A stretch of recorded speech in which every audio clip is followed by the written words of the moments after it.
இது மகிமை நேரம். ஆண்டவராகிய இயேசு கிறிஸ்துவின் ஈடு இணையற்ற நாமத்தில் மகிமை டிவி நேயர்களை அன்புடன் வாழ்த்தி வரவேற்கிறேன். உங்கள் அனைவருக்கும் உயிர்த்தெழுந்த திருநாள் நல் வாழ்த்துக்களை தெரிவித்துக் கொள்கிறேன். இந்த மாதத்திலும் உங்களோடு பேசும்படியான வாய்ப்பை ஆண்டவர் எனக்கு ஏற்படுத்தி கொடுத்ததற்காக அவரை நான் துதிக்கிறேன், ஸ்தோத்தரிக்கிறேன். இன்னைக்கு ஒரு முக்கியமான ஒரு தலைப்பை குறித்து நம்ம தியானிக்க போகிறோம். கர்த்தருக்கு பிரியமான 7 காரியங்களை குறித்து இந்த மாதத்துல நம்ம தொடர்ச்சியாக தியானிக்க போகிறோம். முதலாவதாக இருதயத்தின் சுத்தம் அப்படின்ற தலைப்புல நம்ம தியானிக்க போகிறோம். ஒரு நபர் நமக்கு ரொம்ப பிடிக்கும், அவங்கள நமக்கு ரொம்ப பிடிச்சவங்க, அவங்க நம்மளை ரொம்ப நேசிக்கிறாங்க, நாமும் அவங்கள நேசிக்கிறோம் அப்படின்னா அவங்களுக்கு எது ரொம்ப பிடிச்ச காரியமோ அதை நம்ம செய்கிறவர்களாய் காணப்படுவோம். அதே போல ஆண்டவர் நம்மிடத்திலிருந்து எதிர்பார்க்கிற காரியம் என்ன அப்படின்னா, அவர் நம்மேல் அன்புள்ளவரா இருக்கிறாரு, நாம் அவரில் அன்புள்ளவர்களா இருக்கிறோம், அவருடைய பிள்ளைகளா இருக்கிறோம். அவர் விரும்புகிற, அவரை பிரியப்படுத்துகிற காரியங்களை நம்முடைய வாழ்க்கையில செய்யணும் அப்படின்னு அவர் விரும்புகிறாரு. முதலாவது இந்த நாள்ல நம்ம தியானிக்க போகிறதான ஒரு காரியம் என்ன அப்படின்னா, இருதயத்தின் சுத்தம். இந்த மனுஷனுடைய பார்வை என்ன, தேவனுடைய பார்வை என்ன அப்படின்றத நம்ம தியானிக்கலாம். ஒருவேளை நம்ம ஒரு இடத்துக்கு நம்ம வெளியே போறோம் அப்படின்னா, நம்ம கிளம்பி நம்ம சுத்தமா நம்ம அலங்கரித்து கொண்டு நம்ம கண்ணாடி முன்பதாக நின்று நம்மளை பார்க்கிறோம், நம்ம எப்படி இருக்கிறோம், நம்ம நீட்டா இருக்கிறோமா அப்படின்றத ஒரு விஷயம் நம்ம சரி பார்த்து கொண்டு நம்ம என்ன செய்யறோம், வெளியே செல்லுகிறவர்களாய் காணப்படுகிறோம். ஏன் அப்படின்னா, மற்றவர்கள் முன்பதாக நாம் நீட்டா இருக்கணும், பரிசுத்தமா இருக்கணும் அப்படின்றதுல நம்ம அக்கறை காட்டுகிறவர்களா இருக்கிறோம். ஆனா வேதம் ஒரு மிக ஆழமான சத்தியத்தை சொல்லுகிறது.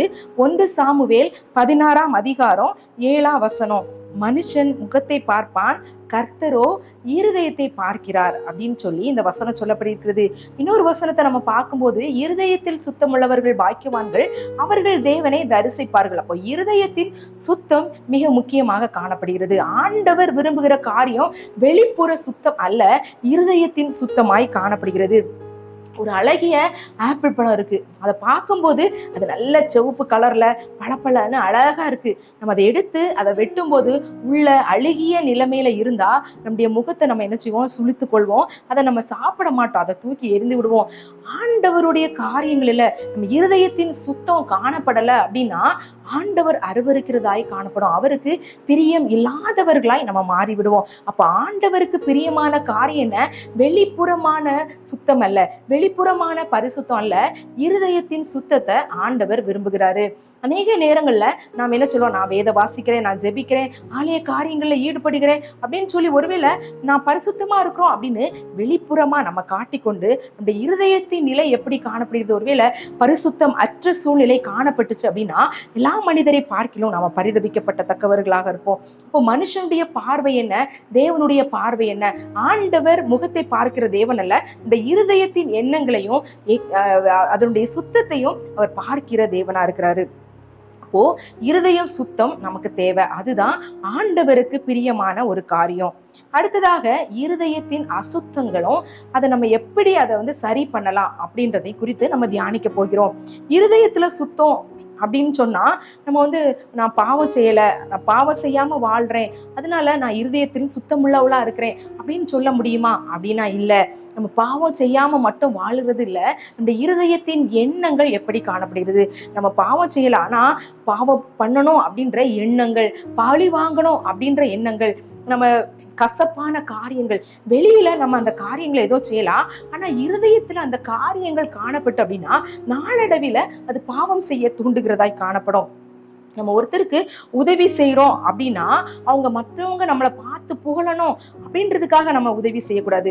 உண்மையிலே அவங்களுக்கு என்ன உதவி தேவை அப்படின்றத பார்த்து நம்ம செய்கிறவர்களாய் காணப்படணும். அந்த செயல் வெளியே காண்பிக்கிறதற்காக அல்ல, அவர்களுக்கு அது உபயோகமா இருக்கிறதா அப்படின்றதான் அந்த காரியங்களை பார்க்கணும். சுயநலமா நம்ம செய்யறோமா, பெருமைக்காக அதை செய்யறோமா அப்படின்றதையும் நம்ம சிந்திக்க அழைக்கப்படுகிறோம்.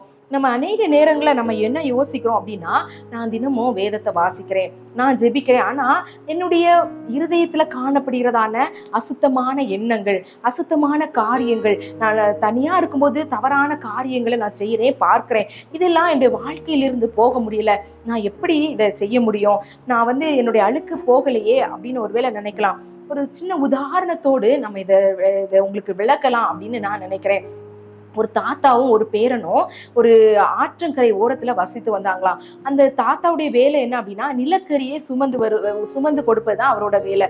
அப்ப அதுக்கு ஒரு மூங்கில் கூடைய அந்த தாத்தா வச்சிருந்தாராம். அப்போ இந்த பேரன் வந்து தாத்தாட்ட போய் சொன்னாராம், அவரு தினமும் அதிகாலையில வேதத்தை வாசிக்கிறவரா இருப்பாராம். எப்பவும் நீங்க வேதத்தை வாசிக்கிறீங்க, என்னைய வேதத்தை வாசிக்க சொல்றீங்க, இது எனக்கு பிரயோஜனமாகவே இல்லையே. நான் வாசிக்கிறேன், ஆனா எனக்கு அதனுடைய அர்த்தமும் புரியல, இது எனக்கு ஞாபகத்திலயும் இருக்க மாட்டேங்குதே. டெய்லி நீங்க வாசிக்கிறீங்க, இதனால உங்களுக்கு என்ன பயன் அப்படின்னு சொன்னாராம். அது அந்த பேரனுக்கு விளக்குவதற்காக அந்த மூங்கில் கூடைய கொடுத்து சொன்னாராம், தண்ணி பிடிச்சிட்டு வா அந்த ஆத்துல இருந்து. இவன் திருப்பி திருப்பி போய் பிடிச்சிட்டு வாரான். சலிச்சு போகிறான், எதுக்கு நீங்க இது வந்து சிந்தி விடுதே, இதுல தண்ணியே பிடிச்சு கொண்டு வர முடியலையே அப்படின்னு. அப்போ வந்து அவங்க தாத்தா சொன்னாங்களாம், இந்த கூடையை பாரு அப்படின்னு. முதல்ல அந்த கூடை கரியா இருந்துச்சான், கருப்பு கலர்ல இருந்துச்சான். ஆனா இப்போ அது தண்ணியில பட அந்த தண்ணியானது அந்த கரியை சுத்தம் பண்ணுகிறதாய் காணப்பட்டது. அந்த கூடை சுத்தமானதாய் மாற்றப்பட்டதாம். அப்ப அந்த தாத்தா சொன்னாங்களாம், நீ ஒருவேளை வேத வசனத்தை தியானிக்கலாம், வேத வசனத்தை நீ மனப்பாடம் பண்ணலாம், அதெல்லாம் உனக்கு மறந்து போகலாம், ஆனா அந்த வசனமானது உன்னை அது சுத்திகரித்து கொண்டே இருக்கும்.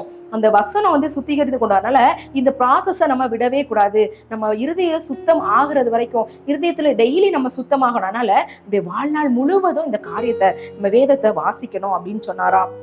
இந்த பரிசுத்தமான வார்த்தைகளை நம்ம வாசிக்கும் போது ஒருவேளை அது நமக்கு ஞாபகம் இல்லாம இருக்கலாம். நான் நேத்து என்ன வாசித்தேன், இல்ல போன வாரம் என்ன வாசித்தேன் அப்படின்றது ஒருவேளை உங்களுக்கு ஞாபகம் இல்லாம இருக்கலாம். ஆனா அந்தந்த நாளுக்குரிய பாவ அழுக்குகளை அது நீக்குகிறதாய், உங்களுடைய இருதயத்தை சுத்தமாக்குகிறதாய் அது காணப்படும். யோவான் எழுதின சுவிசேஷம் 15ஆம் அதிகாரம் 3ஆம் வசனம் இப்படி சொல்லுகிறது, நான் உங்களுக்கு சொன்ன வசனத்தினாலே நீங்கள் இப்பொழுதே சுத்தமாயிருக்கிறீர்கள் அப்படின்னு. அப்போ வசனம் தான் நம்முடைய இருதயத்தை சுத்தமாக்குகிறதாய் காணப்படுகிறது.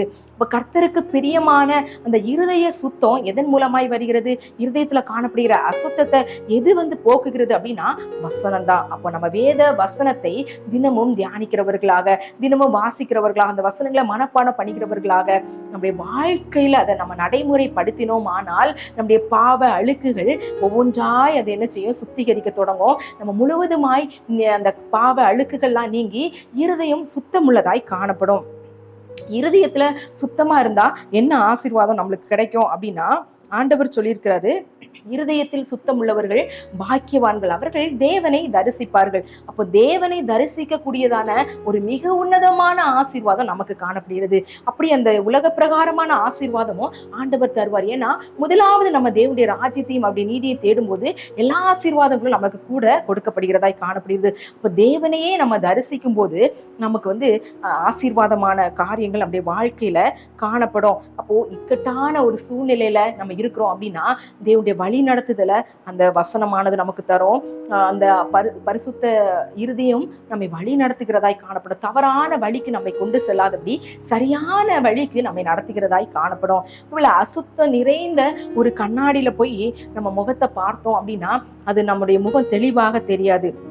அதே போலதான் இருதயத்துல அழுக்கான காரியங்களை வச்சுட்டோம் அப்படின்னா தேவன் நம்மில் வாசம் பண்ண முடியாது. அவர் நம்மில் வாசம் பண்ண விரும்புகிறாரு. அவர் பாவியை நேசிக்கிறார், ஆனா பாவத்தை வெறுக்கிறார். அப்போ பாவம் உள்ள இருதயத்துல அவர் வாசம் பண்ண முடியாது. அவர் கர்த்தருக்கு பிரியமான காரியமா நம்ம இருக்கணும். என்னென்ன காரியங்கள் அப்படின்னா, முதலாவது இருதயத்தின் சுத்தம் நமக்கு வேணும். பிரியமானவர்களே, நீங்க இன்னைக்கு ஆராய்ந்து உங்களை பார்க்க ஆண்டவர் அழைக்கிறாரு. மனிதர்கள் ஒருவேளை உங்க இருதயத்தை பார்க்க முடியாது, உங்களுடைய வெளி தோற்றத்தை பார்க்கலாம், ஆனா ஆண்டவர் உங்கள் இருதயத்தை பார்க்கிறாரு.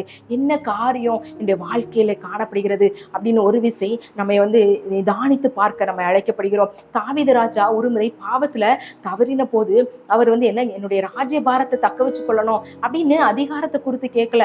தேவனே சுத்த இருதயத்தை என்னிலே சிருஷ்டியும். அப்படிப்பட்ட ஜெபம் ஒவ்வொரு நாளும் நம்முடைய வாழ்க்கையில காணப்படணும் அப்படின்னு ஆண்டவர் விரும்புகிறாரு. இந்த நாள்ல நம்ம இப்படிப்பட்ட காரியங்களை ஆண்டவர் நமக்கு தரணும் அப்படின்னு சொல்லி ஒரு நிமிடம் நம்முடைய கண்களை மூடி நம்ம ஜெபிக்கலாம். ஆண்டவரை நோக்கி மன்றாடலாம். இந்த சுத்த இருதயத்தை எனக்கு தாங்க, அசுத்தமான காரியத்தை என் வாழ்க்கையில இருந்து எடுத்து போடுங்க அப்படின்னு நம்ம ஜெபிக்கலாமா?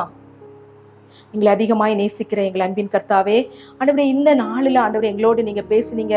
உமக்கு பிரியமான காரியம் இருதயத்தின் சுத்தம் அப்படின்னு நாங்க பார்த்தோம். இந்த இருதய சுத்தத்தை எங்களிலே நீங்க தாங்க.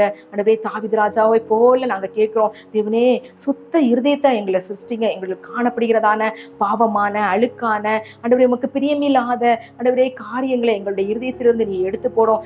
வேத வசனமே எங்களை ஆண்டவரே சுத்தமாக்கும் அப்படின்னு நாங்க பார்த்தோம். அந்த வேத வசனத்தின் மூலமாக எங்களை சுத்திகரிக்க எங்களுக்கு கிருபை தாங்க. நாங்கள் இந்த உலக பிரகாரமான வாழ்க்கைக்கு மாத்திரம் உடைய சமூகத்துல நாங்க தேடாதபடி, உடைய வசனத்தை நாங்க நாடாதபடி, உடைய பாதத்தை நாங்க பிடிக்காதபடி ஆண்டவரே பரிசுத்தமான வாழ்க்கை வாழ்ந்து உண்மை தரிசிக்க பரலோகத்துக்குரியவர்களாக உடைய வருகையில பங்கு உள்ளவர்களாக எங்களை மாற்றும்படியாக ஜெபிக்கிறோம். ஆண்டவரே, எங்களை தாழ்த்துக்கிறோம். எங்கள் இருதயத்தின் சுத்தத்தை எங்களுக்கு தாங்க.